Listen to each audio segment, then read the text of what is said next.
Kitchen, and If 6 Was 9, and Medicine Man, Let It All Hang Out, like all kinds of covers and stuff like that. Very Dave, another version of Ice Cream Man, which is sort of a big band version. All kinds of cool stuff on that album. That's going to be coming out November 26th, right in time for the holidays, Dave, so you know what to get me for Christmas.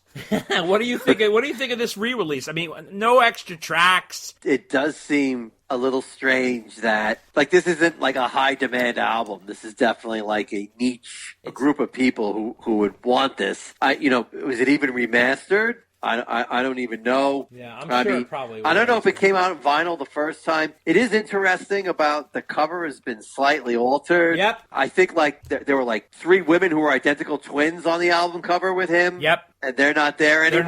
They're not on the cover, yeah. Right, and so it's like, okay, not sure what's going on there, but whatever. So it just seems like an interesting choice for a re-release. It wouldn't have been on the top of the list, but I think the album that really needs to be promoted the heck out of is really the DLR Band. Oh, God. That album needs a second push and needs to be put on, streaming media and stuff like that. Put on streaming, put on vinyl, like a reissue maybe with some bonus track. And my God, the artwork on that is even worse. That's... Please. Yes. God, unbelievable. So on from one Van Halen lead singer to another, Sammy Hagar, the busiest man on the face of the earth. And now that James Brown is dead, we're going to call him the hardest working man in show business. My Lord, this guy does not fucking stop. It's incredible. He is a machine. We're obviously wishing Sammy a belated 74th birthday. Dave just turned 67, so everybody's got birthdays this month. But Sammy Hagar did a very interesting interview on the Lip Service podcast with Scott Lips, and that's Lips with 2 P's. And he made a few interesting comments on here. He was pretty open, and he talked a little bit about Ronnie Montrose, which I thought was interesting. So we all know Ronnie Montrose, the lead guitarist for the band Montrose, founding member. He is dead and one of the great guitarists of our time. And he said here about Ronnie, he's the most closed down, shut down guy I have ever met. He'd lean against the wall and just look at you with these big, intense eyes, and he wouldn't say anything. He was so insecure and didn't trust anyone. I didn't know what to think of him. He was just a weird guy. I don't know what happened to him.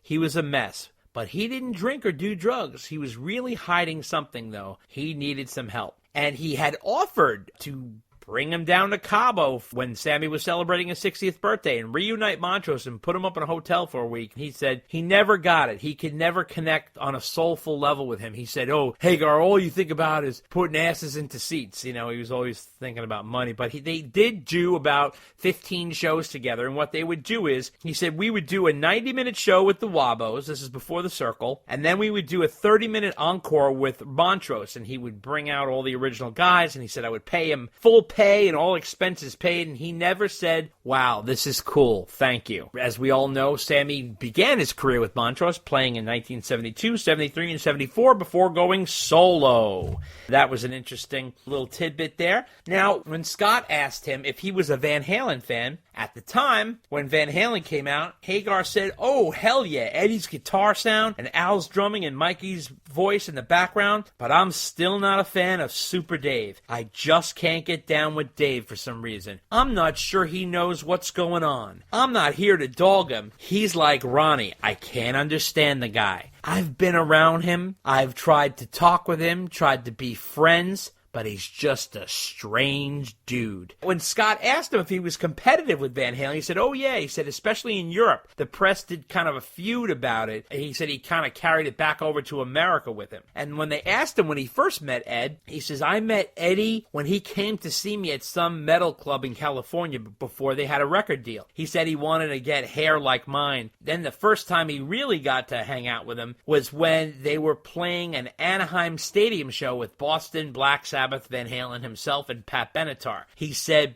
that Eddie just came to my dressing room and he was like, oh God, and he was just the sweetest, most humble human being on the planet. But I remember I had come off stage and he was watching me, and he came straight to my dressing room and he saw Dave walking by and he goes, look, Dave, it's Sammy Hagar. And Dave just goes, and walked away.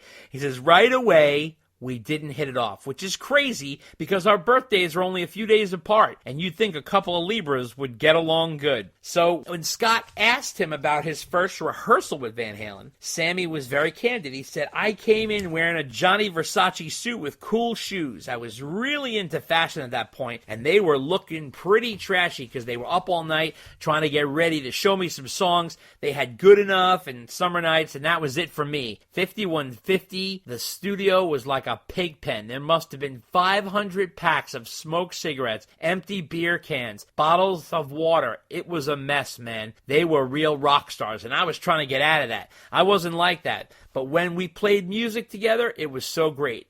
Ed's riffs were so badass, I'd pick up a mic and just start screaming. I left after 10 hours of jamming with Ed and Al, and I had 5 cassettes filled with jamming. I heard it back, and it was so good. These guys played in the pocket like Cream did and like Zeppelin did. It was so impressive, and they kind of played slower than most people who like to play so fast. He goes, but I learned how to become a real singer in Van Halen because I was writing a lot of lyrics, and I got to focus more on my vocals than just playing guitar and singing. When Scott asked him if he keeps in touch with Alex, he said no. He's very hurt. I talked to people around him, and he's not coming out of his shell. I reached out to him 4 times, but he hasn't responded to me or Mikey. No one I know has talked to Alex Van Halen except Irving Azoff. He'll call him up and say, Alex, what can I do for you? And he says, nothing. I ain't ready. He says it's a tough one because him and Ed were close. And when Scott asked him about reconnecting with Eddie, he said it was so crazy, I didn't know how sick he was. I didn't know where his head was at. But in 2004, he went crazy, and I didn't want to be around the guy. And he talked about his book, and he says, if I wrote that book today, I would have kept a lot of that stuff a secret. I told the truth, but I'm sorry. And now he talked about George Lopez and how he's the one who reconnected them. He said, Ed loves you, give him a call. Sammy said, I called Irving, I called Alex, and I sent notes to you. I'm saying this to Ed. If you ever wanted to get together, and I didn't know if he was going to say, fuck you, asshole, and hang up, but he said, why didn't you just call me?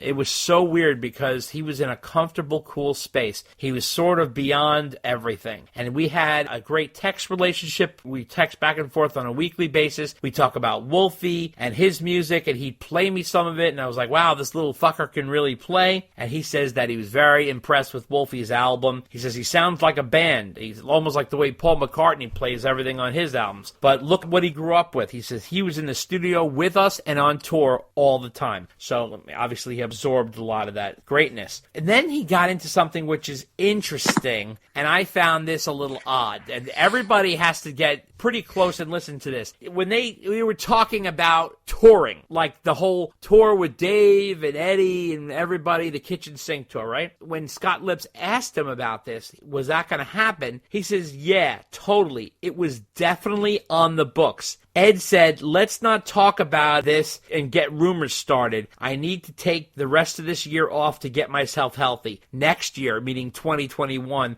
let's get together and make some noise. So he was talking to Ed in the earlier part of, I believe, like it was like 2020, and when this is going on. But see, everybody keeps convoluting this shit. That's not the tour that they were talking about when Mike got the call from Irving Azoff. That was in 2019. And Sammy was not part of that tour, and I proved that on the podcast. But there's just so much of that. So anyway, one thing he also noted, and this blows my fucking mind. He said he started Cabo Wabo with $50,000. He's talking about the Cabo Wabo tequila brand. Started it with $50,000 and sold it for 7 figures, and then got $6 to $7 million every year for 7 years after that. Dave, that is something else, boy. And he said, I just kind of walked into it. They said he finished his television show because it was getting expensive to do, but he's working on another one, which he wants to call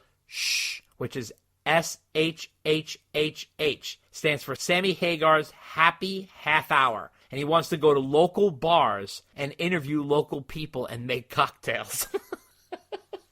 That sounds like a great gig if you can get it. Yeah, exactly. In terms of touring, when Scott asked him about touring, he says, I'm going to pick and choose where I play, which means you and I are never going to see him because he never comes over here. Right. He says, exactly. I'm going to play 2 to 3 days a month. and I won't be going out for 3-4 months like the old days. And he's very excited about doing the Vegas residency and doing that kind of stuff. He did mention in this interview, now I don't know if this has changed, but he did talk about his new album. But he said he's got 5 great songs that he's working on, producer David Cobb. This is with The Circle, and that it's going to be an EP. But that might have changed since that recording of that podcast. I'm not sure, because I remember him saying it was an album, but on this podcast, he calls it an EP. He's very definitive about that. He says 5 great songs. And then when they asked him about Ed's death, he says, I often dream of Eddie, and they are always so beautiful dreams. I feel him, and when I wake up, I feel like I spent time with him. If I didn't reconnect with him, I'd be welling up right now talking about him. Knowing I'll never play music with that band again was devastating, but how can we not play together again? We had 5 number 1 albums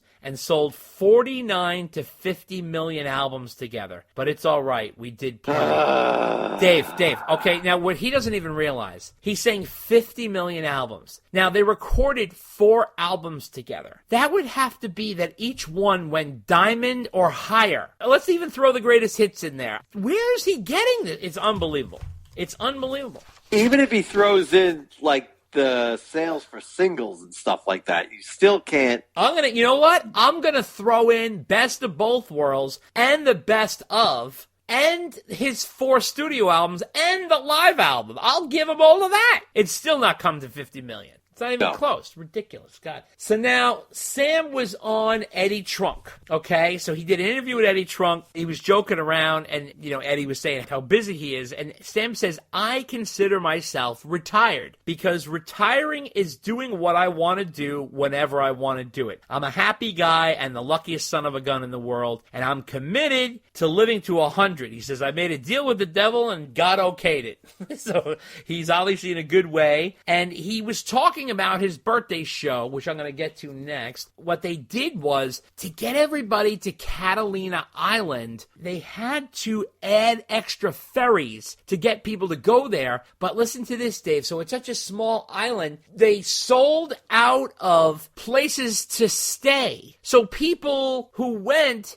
definitely had to vacate because they had no physical places to stay, because it was easier to get a ticket to the show because they allowed like 6,000 people or something like that to the show, which is bigger than his average on the birthday show. That was over the course of the 3-day weekend or something like that. However, he said it was indoors. They opened up all the doors and the windows to make it more airy, and they said that people have to wear a mask, but if they're drinking, they don't have to, and everybody's always drinking at a Sam show. So that's what was going on, but he wanted to make it the biggest birthday bash ever. When Eddie Trunk asked him about his new album, he says, is it going to be a concept record like the last one? He says, almost everything I do is a concept record now because I just don't make up lyrics anymore. I write about something that's happy in my life or on my mind. It's kind of a concept record. It's a concept of what's happening since 2020. Listen to the titles that he's working with to call this album, Dave. Crazy Times or Tubes, Tape, and Vinyl. Those are the titles that he's working with. Now, the Eddie Trunk interview was after the Scott Lips interview. So now here he's saying he's got 9 songs and a full album. And he says he gets goosebumps when he listens to it. He says, I don't know when this record is going to come out. But they recorded it live in the sense that the way they used to record the old Van Halen albums, like all together in the same room. And he says they would overdub some vocals here and there, background vocals. And he says, if my fur comes up, then it's real, meaning the hair on his arms. They asked him about Alex, and he said, I doubt that Al is ever going to do anything else as long as he lives. And if he does, he's going to do it with Mike and me. And he says he used to feel uncomfortable putting 3 or 4 Van Halen songs in the set, but now he's amped it up to 9. And he says people are going nuts every time they play Van Halen songs, and they get so excited about it that he now feels a sense of responsibility to carry on that legacy. And he says Jason is the one who's always pushing to do more Van Halen stuff, and he says, I don't want to go out and pretend we're Van Halen because we're not, but I've got my Montreux stuff and my solo stuff. But Jason says that if he came to see Sammy Hagar with Mike and they didn't play Van Halen, he says he'd be pissed. So he feels that a sense of responsibility to carry the Van Halen flag, and he says he's doing up to 40% of his set list is now Van Halen. What do you make of this, Dave? That's a lot to take in. Yeah. It sounds like him and Dave are both laying claim to Alex. Pretty funny. How everybody's fighting over the guy who's never going to play with either.